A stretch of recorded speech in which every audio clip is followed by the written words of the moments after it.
दोस्तों, copy check करने वाले एग्जामिनर को ये बात पता ही नहीं होती है कि आप एक एवरेज स्टूडेंट हो या टॉपर स्टूडेंट। वो आपकी कॉपी लिखने की स्टाइल से डिसाइड करता है कि आपको पेपर में कितने मार्क्स देने।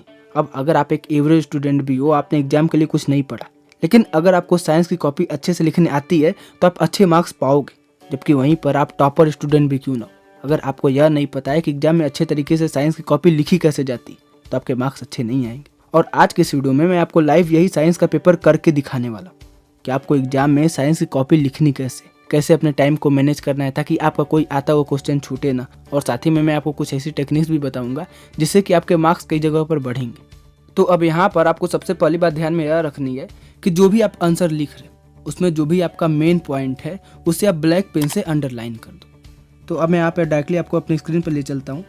तो जैसे कि आप एग्जाम्पल में यहाँ पर क्वेश्चन नंबर 6 देख सकते हो, हाँ, जहाँ पे लिखा हुआ है why do the iron filings arrange in such pattern, कि जो आयरन फिलिंग्स है इस पैटर्न में क्यों अरेंज है। तो देखो यहाँ पे इसका सीधा सीधा आंसर है कि जो आयरन फिलिंग इस तरह अरेंज है वह इसलिए क्योंकि मैग्नेटिक फील्ड लाइंस इसी तरीके से होती।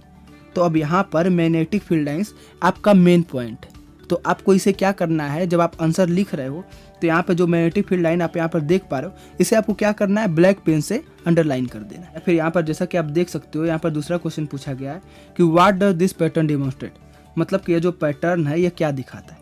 तो सीधी सीधी बात है, यह पैटर्न यह दिखाता है कि जहाँ पे जो लाइन गाढ़ी है काली काली वहाँ पे हमारा जो मैग्नेटिक फील्ड है वो स्ट्रांग है, और जहाँ पे लाइन हल्की है वहाँ पे हमारा मैग्नेटिक फील्ड बहुत ज़्यादा वीक। तो बस अब आपको यही बात लिखना है। तो बस अभी देखिए यहाँ पे यह सारी बातें लिखा गया है कि the pattern is demonstrated that magnetic field is strong at poles of the magnet and magnetic field become weaker if you goes far from the magnet. तो देखो अब यहाँ पर पूरे आंसर में मेन केवल दो चीज़ है, magnetic field strong at poles and दूसरा चीज़ है कि magnetic field become weaker if you go far from the magnet. तो बस आपको क्या करना है, इन्हीं दो पॉइंट पर ब्लैक पेन से अंडरलाइन कर देना है। अब इससे देखना यह चीज़ होगा कि जब टीचर डायरेक्टली इस आंसर को पढ़ने आएगा तो उसे केवल यही दो चीज़ दिखेंगी। और चूंकि मेन रीजन भी इस चीज़ का यही है कि आयरन फिलिंग इसीलिए अरेंज है क्योंकि मैग्नेटिक फील्ड लाइन ऐसी होती है। और दूसरी चीज़ की पैटर्न यह दिखाता है कि हमारी जो मैग्नेटिक फील्ड लाइन्स है वो पोल पे स्ट्रांग है और जगह पे वीक है। तो अब अपने इन्हीं दो पॉइंट को अंडरलाइन कर रखा है तो टीचर को डायरेक्टली वह दिख जाएंगे, जिससे कि वह पूरा क्वेश्चन आपका नहीं पढ़ेगा, आपको वहीं पे मार्क्स दे देगा। दूसरी बात आपको क्या ध्यान में रखनी है कि आप जो भी आंसर लिख रहे हो उसे पॉइंट में लिखो। जैसे कि आप यहाँ पर देख सकते हो, यहाँ पे पूरा आंसर लिखा गया है कि why do iron filing arrange in such pattern, ये जो आयरन फिलिंग है इसी पैटर्न में क्यों अरेंज की गई। तो अब यहाँ पे इन्होंने आंसर लिखा है कि the iron filing arrange themselves in a pattern because they get attracted to the bar magnet. जो आयरन फिलिंग है वो इसलिए अरेंज है क्योंकि पहली बात जो है वो बार मैग्नेट से अट्रैक्टेड है, और दूसरी बात कि मैग्नेटिक फील्ड लाइन से वो इस तरह फॉर्म हुई। तो अब यहाँ पर जैसे कि आप देख पा रहे होगे, आप इसको दो पॉइंट में लिख सकते हैं। इससे क्या होगा कि आपका आंसर ज़्यादा लेंथी नहीं होगा और पॉइंट बाई पॉइंट होगा, जिससे कि टीचर को पढ़ने में भी आसानी रहेगी। आपको अपने आंसर्स ऐसे स्टोरी टाइप में नहीं लिखने। और तीसरी बात कि try to make every possible diagram. देखो हर क्वेश्चन में जहाँ जहाँ पर भी डायग्राम बन सकता है आपको वहाँ पर अपना डायग्राम बना के रखना है। जैसे कि आप यहाँ पे इस क्वेश्चन में देख सकते हो कि पूछ रहा what does this pattern demonstrate, यह पैटर्न आपको क्या दिखाना चाहता है। तो आप यहाँ पर भी डायग्राम ये वाला बना सकते हो। ये जो ब्राइटर साइड आप इसको मार्क करके यहाँ पे स्ट्रॉन्गर दिखा सकते हो, ये जो वीकर साइड इसको मार्क करके आप वीकर दिखा सकते हो। इससे क्या होगा कि एग्जामिनर जब डायरेक्टली केवल यह चीज़ पढ़ेगा और यहाँ पे जो आपने अंडरलाइन किया है stronger at pole of the magnet and magnetic field become weaker if you goes far from the magnet, तो जब यहाँ पे एग्जामिनर केवल यह दो चीज़ दिखेगा तो उसे लग जाएगा कि आंसर सही है, फिर वो और पूरा नहीं पढ़ेगा और आपको at the end full marks मिल जाएंगे। और चूंकि एग्जामिनर को चेक करने में कॉपी आसानी भी होगी तो वह आपकी कॉपी से इम्प्रेस होगा और आपको हर क्वेश्चन पे अच्छे मार्क्स देगा। दूसरी बात आपको क्या ध्यान में रखनी है कि कुछ क्वेश्चन इसमें जस्टिफाई करने वाले पूछे जाते हैं। जैसे कि अगर हम एग्जाम्पल में लें, यहाँ पर हम देख सकते हैं, हाँ देखो 5वें में जो सेकेंड क्वेश्चन पूछा गया है कि variation are important for the survival of species over time, justify this statement, कि हमें यहाँ पर इस स्टेटमेंट को जस्टिफाई करना है। तो देखो दो चीज़ें, सबसे पहली बात कि जो जस्टिफिकेशन वाला क्वेश्चन आ रहा है आप कोशिश करना कि अगर ये ऑप्शनल में हो तो इस क्वेश्चन को स्किप करो।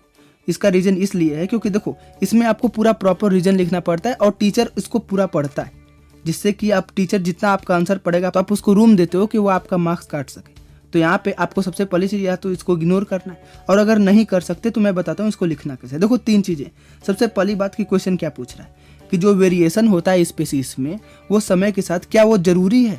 तो यहाँ पर सबसे पहली चीज़ कि आपको फैक्ट लिखना है, जो क्वेश्चन से रिलेटेड फैक्ट हो। तो यहाँ पर जैसे कि फैक्ट क्या है, कोई भी स्पीसीज हो उसमें जो है वेरिएशन तो होता ही। सेकंड चीज़ आपको क्या करना है, इसमें जस्टिफिकेशन लिखना है। जैसे अब यहाँ पे बताया जा रहा है कि देखो अगर समय के साथ साथ हमारा इन्वायरमेंट चेंज होता है, टेम्परेचर चेंज होता है, वेदर चेंज होता है, तो अगर जो ऑर्गेनिज्म है उसमें जो है वेरिएशन ना आए तो वो कभी भी इन्वायरमेंट को सह नहीं पाएंगे। भाई यही तो कारण होता है कि जो पोलर बियर होता है वो जो है हमारे ठंडे इलाके में सर्वाइव कर सकता है, डिजर्ट जो है वो हमारे गर्म इलाके में सर्वाइव कर सकता है। तो यह सब किस कारण हुआ? यह सब इवोल्यूशन या वेरिएशन के कारण हुआ है। तो अब यहाँ पर दूसरे स्टेप में आपको आंसर को अपने जस्टिफाई करना है और तीसरे स्टेप में आपको क्या करना है, कंक्लूजन लिखना है कि जैसे कि हम यहाँ पर समझ गए कि समय के साथ स्पेसीज में वेरिएशन इंपॉर्टेंट है। तब यहाँ पर लास्ट में हम क्या लिख सकते हैं कि yes variations are very important for the survival of species over time. तो ऐसे आप जस्टिफिकेशन वाले क्वेश्चन को बहुत इजीली कर सकते हैं। अब आते हैं तीसरे पॉइंट पर। देखो आपको किसी भी एक सिंगल क्वेश्चन से ज़्यादा अटैच नहीं होना, उससे ज़्यादा डिटेल में नहीं लिखना है, उसे उतना ही लिखना है जितना वो दिया गया है। जैसे कि अगर मैं यहाँ पर आपको पहला क्वेश्चन दिखाऊं तो क्वेश्चन में पूछ रहा है कि what happen when ethanol is burned in air, मतलब जब हम इथेनॉल को डायरेक्टली एयर में बर्न करते हैं तो क्या होता है। और यहाँ पे डायरेक्टली क्वेश्चन 1 में लिख रखा है कि आपको केमिकल रिएक्शन लिखना है। तो बस आपको ज़्यादा नहीं लिखना है, जैसे कि यहाँ पे आप देख सकते हो इन्होंने लिखा भी है केवल केमिकल रिएक्शन लिखा गया है और यह बताया कि इथेनॉल के साथ बर्न करने पे हमारे पास कार्बन डाइऑक्साइड बनेगा और वाटर वेपर बनेगा। तो बस आपको यही चीज़ करना है, आपको ज़्यादा डीप में नहीं जाना है, जितना आपको पॉइंट टू पॉइंट आंसर पूछ रहे हैं आपको उतना ही लिखना है। और दूसरी बात आपको क्या करनी है कि जब आप कोई भी आंसर लिख रहे हो तो अंत में उसके बाद 2-3 लाइन ऐसे गैप छोड़ देना है। इसे सबसे पहली चीज़ की कॉपी देखने में आपको अच्छी भी लगेगी। और दूसरी बात कि जब आपके पास कुछ एक्स्ट्रा 10-5 मिनट बचता है तो आप वहाँ पर कुछ एडिशनल इन्फॉर्मेशन ऐड भी कर सकते हो अपने तरफ से। अब इससे क्या होगा कि जब आप स्टार्टिंग से ही जब कुछ थोड़ा थोड़ा एक्स्ट्रा लिखोगे तो टीचर आपकी कॉपी से इंप्रेस होगा, उसको लगेगा कि आपको साइंस के बारे में नॉलेज है, जिससे कि वो आपकी मार्किंग अच्छी करेगा। लेकिन यहाँ पर यह याद रखना कि आपको तभी करना है जब आपका पूरा पेपर सॉल्व हो गया, जब आपके पास एक्स्ट्रा टाइम बचा। अब आते हैं 4th पॉइंट पर कि आपको साइंस के एग्जाम में टाइम कैसे अपना मैनेज करना है। तो देखो जैसा मैंने आपको पिछले वीडियो में बता दिया है कि आपको किसी एक क्वेश्चन पे टाइम नहीं देना है। जैसे कि मान लो अगर आप क्वेश्चन नंबर 6 पे ही मान लो आप डिसाइड कर ले तो भाई आपको इस पे 6 मिनट देना है, तो अब आपका पूरा फोकस टाइम पे रहेगा। कहीं 6 मिनट हो ना गया हो, कहीं 6 मिनट हो ना जाए, अब आप हमेशा घड़ी देखते रहोगे, जिससे कि आप क्वेश्चन नंबर 6 पे अच्छे से फोकस कर ही नहीं पाओगे और आपका आंसर अच्छे से नहीं लिखा पाएगा, जिससे कि आपके मार्क्स कटेंगे। तो यहाँ पर मैंने आपको बताया था कि आपको क्या करना है, आपको जैसे कि यहाँ पे जो आप सेक्शन देख पा रहे हो, आपको सेक्शन को टाइम में डिवाइड करना है कि इस सेक्शन को मैं इतना टाइम दूंगा, इस सेक्शन को मैं इतना टाइम दूंगा।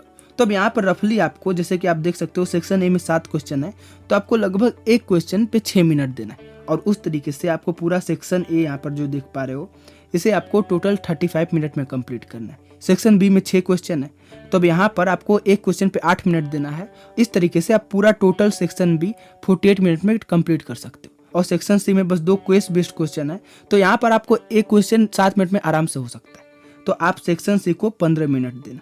अब इससे क्या होगा, अगर आप टोटल जोड़ोगे तो आपका 100 मिनट इस तरह निकल जाएगा। आपके पास ओवरऑल लास्ट में 20 मिनट बचेगा। 10 मिनट में आपको क्या करना है कि एक बार फिर से अपने पूरे कॉपी को रीचेक कर लेना है, ताकि अगर कहीं गलती हो तो आप उस गलती को पकड़ सको। और बचे हुए 10 मिनट में आपको क्या करना है कि जैसा कि मैंने आपको बताया था कि आप line by line point two point आप आंसर लिखो और थोड़ा थोड़ा गैप छोड़ दो। तो जब आपके पास 10 मिनट बच रहा है एडिशनल, तो उस 10 मिनट में स्टार्टिंग से चलना। जैसे कि मान लो आपने इस क्वेश्चन नंबर 1 से अपनी स्टार्टिंग की थी, तो यहाँ पर जो भी आप 2-3 लाइन का गैप छोड़े हो तो वहाँ पे आप डायरेक्टली कुछ ना कुछ थोड़ा सा एडिशनल इन्फॉर्मेशन लिख सकते हो, चाहे आप जो भी उसके बारे में आप लिखो। हाँ, लेकिन बस एक बात ध्यान देना कि जो भी आप इन्फॉर्मेशन लिख रहे हो वह चीज़ सही होनी चाहिए। इससे यह होगा कि जब टीचर आपके पूरे कंप्लीट आंसर को पढ़ेगा उसमें वो एडिशनल इन्फॉर्मेशन मिलेगी, तो उसको लगेगा कि आपको साइंस की अच्छी खासी नॉलेज है, जिससे कि वो आपके आगे वाले जो क्वेश्चन आप जो किए हो उसको उतने ध्यान से नहीं चेक करेगा, क्योंकि उसको लगेगा आप एक अच्छे बच्चे हो पढ़ने में और वो आपको अच्छे मार्क्स देगा।